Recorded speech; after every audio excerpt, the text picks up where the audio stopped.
Assalamu alaikum, c'est à cause des commentaires comme ça que je crois qu'il y a encore des haragas qui vont en France. Vous leur faites miroiter des 2500 € net par mois. Après, ils croient que c'est l'Eldorado en France.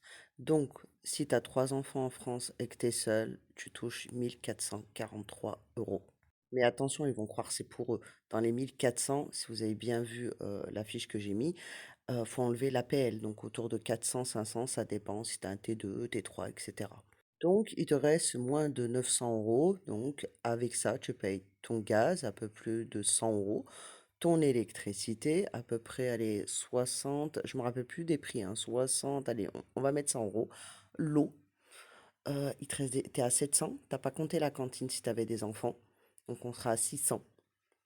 L'assurance de la voiture, l'assurance habitation, etc. Parce qu'en France, ils meurent les assurances. En général, quand tu as des enfants, tu dois aller chez le dentiste et payer quelques trucs.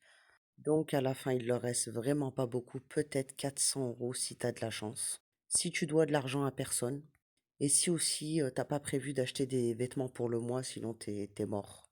Arrêtez de faire croire aux Algériens que en France c'est beaucoup mieux que dans leur pays. Avec ça, ils peuvent même pas aller en vacances. Donc en général, même louer le truc camping-car, ils peuvent pas parce que c'est trop cher. Entre moi et toi, celui qui raconte des bêtises, c'est toi. J'ai été seule en France avec mes enfants et croyez-moi, c'est pas la grande joie. Tu peux absolument pas faire grand-chose. T'attends à chaque fois le début du mois, etc., etc.